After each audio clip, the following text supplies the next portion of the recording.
by looking at what journalists actually do, and that's what bloggers don't do. I think that's the same way that you can understand what a non-independent journalist is versus what we're calling here tonight independent journalist. You can actually look at what non-independent journalists do, people who work for corporate media, and whatever it is that they think that they do and the way that they perceive their role, that's what independent journalists don't do, and in fact studiously avoid. And I think there's lots of examples that demonstrate that distinction that I want to draw. One of the most illuminating, I think, actually came this week. There's a cover story currently on the newsstands of Newsweek by a reporter named Evan Thomas, who is, sort of one of the consummate Washington insider reporters. He knows everybody in Washington. He's been there forever. He passes on conventional tripe and calls it journalism. He's a real conventional Washington journalist. And he has this article, this cover story on Paul Krugman and Paul Krugman's status as a critic of the Obama administration from the left. And Evan Thomas, in the course of this article, wrote a paragraph that contained amazing truth about what establishment journalism is. He didn't intend to reveal it, but he did reveal it, and I think it's amazingly significant. This is what he wrote. He said, Evan Thomas, a reporter, he identified himself first as a member of what he called the establishment persuasion. He said, the establishment persuasion, of which I include myself, and he's certainly right about that. He's as central of a member of the establishment as it gets, and then went on to define what that means to be a member of the establishment. And this is what he wrote. By definition, establishments believe in propping up the existing order. Members of the ruling class have a vested interest in keeping things pretty much the way they are. Safeguarding the status quo, protecting individual institutions can be healthy and useful, stabilizing and reassuring. That's him. That's not Amy Goodman talking about what corporate journalists are or me writing about what they are. That's Evan Thomas describing himself as a member of the establishment and then describing what the establishment is and what it does.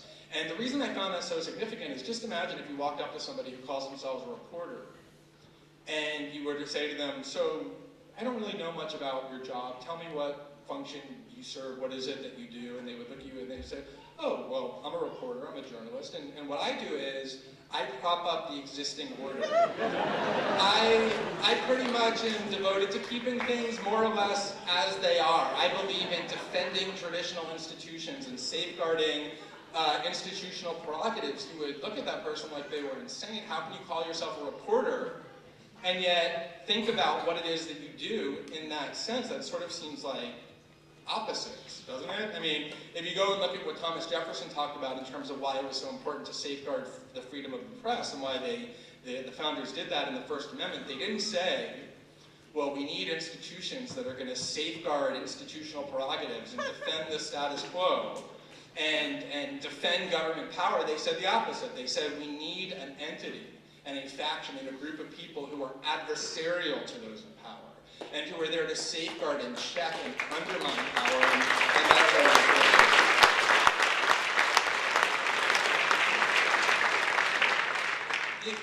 One of the really interesting things about that comment to me, the reason why I found it so significant is because it's extremely rare to actually hear reporters talking about what they think their job is and what they view their function as being.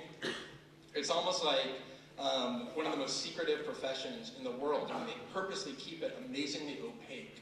Kind of ironic, given that they constantly parade around under the banner of disclosure and transparency, but it's amazingly unusual to actually hear corporate and establishment journalists talk about their own profession, or to respond to criticisms of what it is that they do. In fact, it's so rare that about 7 or 8 months ago, there was a 9,000-word expose on the front page of the New York Times by David Barstow, which revealed that the Pentagon, during the Bush years, had created a domestic propaganda program where they would literally take retired generals and feed them talking points with the intention of having those generals go and pose as being independent experts on the various network news shows and cable news shows.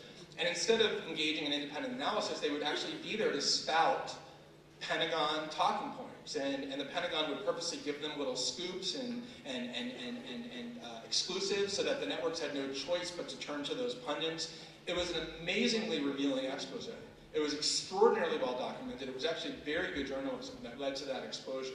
It implicated every single network, CBS, ABC, NBC, and the cable networks as well. All of them were presenting to the public as independent experts, people who, concealed from the public, were working with the Pentagon in order to develop and disseminate talking points. They were called message amplifiers. That was the term the Pentagon used for them, and it was a pretty amazing story.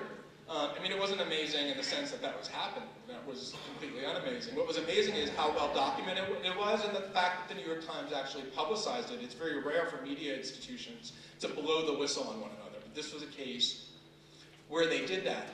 Now, the reality is that The Nation, we referenced that earlier, actually wrote about that very problem, namely retired generals with all sorts of conflicts of interest pretending to be independent experts. They wrote about that all the way back in 2003, but that was just The Nation, so nobody paid attention to it, at least nobody in the Pentagon and the mainstream media. But this was a story that was actually on the front page of the New York Times, a major, major expose. And yet, literally to this day,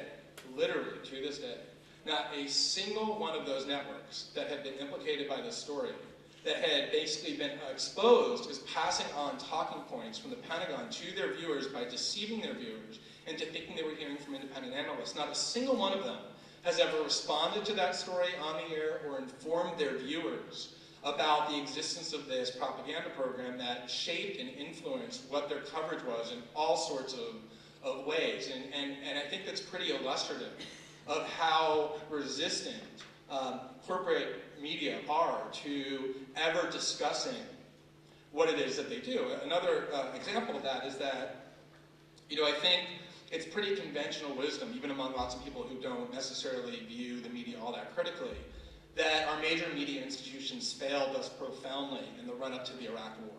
I mean, even if you're not a very cynical critic of the media, most people, lots of people will actually think that, yeah, in that case at least, there was something that went fundamentally wrong with what the media did in terms of how they disseminated Bush administration lies without any critical scrutiny and helped to sell the war to the country.